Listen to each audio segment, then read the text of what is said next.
public comment. Anyone who's in the audience that wishes to speak, now is your opportunity. I ask that you come up to the front here, to the table, and to the microphone. State your name and address for the record. Speakers will be limited to 2 minutes to deliver their comments. Kevin here next to me will keep track. He will raise his hand when your 2 minutes are up, and I ask that you close your comments at that time. Those speaking are asked to conduct themselves in a respectful manner as they deliver their comments. Audience members are asked to refrain from reacting to comments. And the City Council will not respond directly to comments on this venue or take immediate action in response to them. So anyone in the audience, now is your opportunity to come forward and state your name and your comment.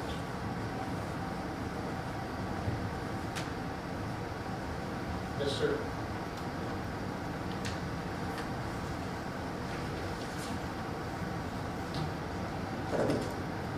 Good evening, Matt Sennett, 2519 Stony Creek Drive. At the last City Council meeting, I stressed the point the 29th Avenue plan for the East Side Corridor was not fair. I firmly believe it has no precedent in Owatonna and places undue hardship on the neighborhoods on this route. On the west side, the Owatonna State School served as the western border of Owatonna for decades, prior to Interstate 35. The first section of 35 was opened by Medford in 1958, with the sections by Owatonna no doubt opening in the 50s and early 60s. In other words, the owners chose to build by the freeway. On the south side, it took 30 years for the residential development from School Street to finally reach the fairgrounds on Park Street in the late 1940s. A quick search on Google Earth shows that the closest residential home in close proximity of 14 dates from 2000. So any residential building in the area had occurred since the highway was built. Highway 218 predates any homes being built along that stretch of freeway. People chose to build close to that road. On the north side, 26th Street was a busy street since the connection to Kenyon. In 1991, there was Good Shepherd, Grace Baptist, and a few houses bordering on 3rd Avenue. There were fields to the north and south of 26. There are houses out there now, but all of them made the decision to build next to this busy thoroughfare. Now for the East Side Corridor, no current roadway exists at 29th Avenue, yet a highway of 45 to 55 miles per hour is being planned within 100 foot or less of children's bedrooms in a residential neighborhood of 150 homes, when it was supposed to be on 34th per MnDOT recommendation, which is about a half mile east. That's it. That's why this is not fair. Owatonna has no prior precedence of the residential disruption of this magnitude, and that's why there's an ever-growing organization of citizens and neighborhoods and developments up in arms. The east side expansion is needed, but we're needed to be treated fairly, and we ask that the 34th Avenue option, the only sensible option, is chosen as the path to move forward on. Thank you. Thank you.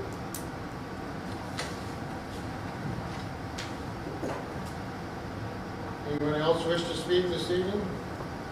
Sam? Roger, I'll have you next. There's somebody behind you.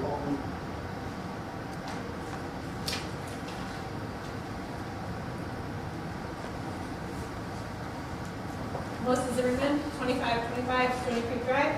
Elected officials frequently compare the East Side Corridor to 26th Street. Now let's see how similar they are. Both were once non-existent roads that needed to be constructed. 26th Street was 0.6 to 1 mile away from residents, just like 34th Avenue. I imagine skeptics said no one will ever use that road. It's so far out there, about 26 as well. Now let's discuss the differences. 26th Street was built hundreds of feet away from the nearest farmhouse, not in a shared right-of-way like 29th Avenue, safely. The first structure, Grace Baptist Church, encroached on 26th Street in 1974, followed by the first home in 77 and the first business in 79. Then a quiet road with limited traffic.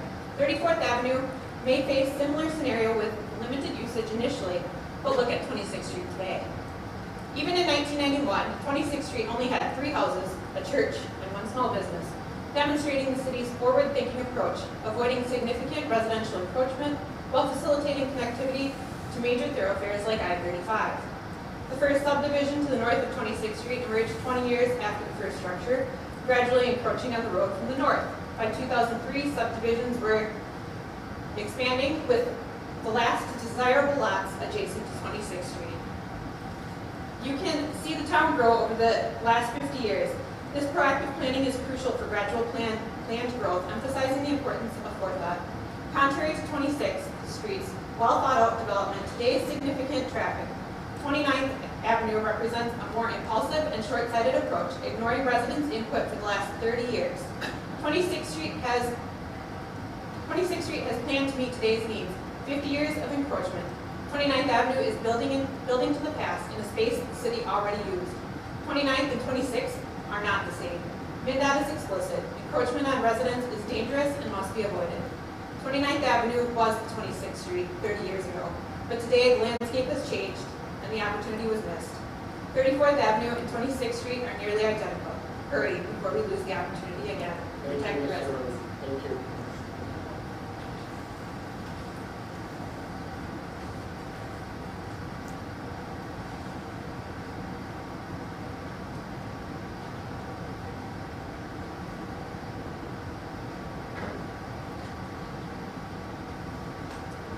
Okay, Roger. July 64685. In the early 90s, after part of the roof had caved in from snow and ice loads, I was removing an old turkey shed just north of the Potterford Golf Course. Conversation with the county building inspector, he mentioned that this building removal would make it easier for an eastern bypass. Fast forward today and the discussion of an east side corridor right in people's backyards. Although discussion is about where an east side corridor or eastern bypass should be, I'm still trying to figure out why we need to spend millions of dollars on an eastern bypass. Interstate 35 provides a western bypass, and Highway 14 provides a southern bypass. We just spent millions of dollars on downtown renovations, and now we want to spend millions more for an eastern bypass or an east side corridor to bypass downtown. I'll suggest to those that don't want an eastern bypass going through their backyards to get an answer from a local elected government official why we need an eastern bypass. The only thing I found for need of an eastern bypass, besides the obvious travel time, saving for a fuel vehicle, is for a place to add to our recreational trails. Thank you. Thank you.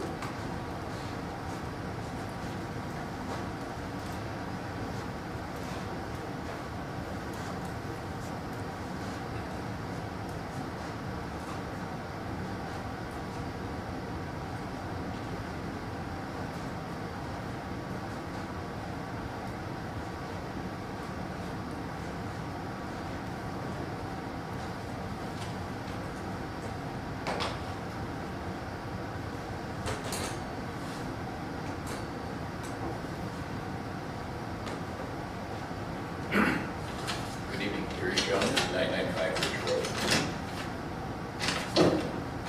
And tonight, my theory is timing is everything.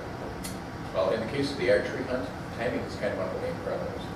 Because one of the first things I did over a year ago was meet with the regional DNR manager. And she told us, the bow hunters are there very early in the day, very late. They are here when you are not. And I would say that half of her statement is true. My family are heavy users of the parks. And I would say she was correct saying hunters are there very early and late. However, I think the rest of the statement may have missed the mark, and this is why. Remember the talk about tree stands. I don't know about you, I am 60 years old. I'm lucky to be able to walk up here. And the idea of climbing a rickety tree stand ladder attached to a tree with straps doesn't sound very fun to me anymore. It stands to reason that the majority of hunters climbing up into portable tree stands are probably younger, in the workforce and not yet retired. They no doubt hunt before and after work. When do people walk their dogs at Minnow Springs and Leo Rudolph? Many of them walk them before and after work. Have you noticed the cars of disc golfers that all of a sudden show up in Minnow Springs at 3:30 or 4 o'clock? It's because they know they're working around a job or school, and they get there late, play into the dark, and then use flashlights in the woods and the creek looking for lost discs. Your timing with the bow hunters could not be worse. They are there sundown and after with poor lighting and tramping around in the woods. And on more than one occasion, I have been the hero, and I have positioned my bright headlight on my scooter at Maple Creek or into the woods to light it up for kids or somebody looking to find a lost disc. Leo Rudolph is another concern. The stand at Leo over by Lamont Place is almost aimed right at the walking path where people walk their dogs. If you have a hunting dog and you want to exercise, Leo Rudolph is gold. However, the position of the stand looking into the west sun, combined with the I-35 noise, severely limits the senses that a hunter might use, and the timing once again is precarious at best. So timing is everything. However, the ideal time for boat hunters and the ideal time for many park goers happens to be the same time. Thanks very much.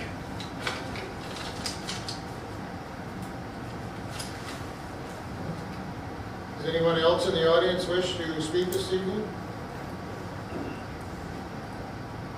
Not, we'll move on to council comment then. And first up tonight is Brent. Nothing this evening. Hey, Doug. Yeah, thank you. Dave. Nothing to add. Dan.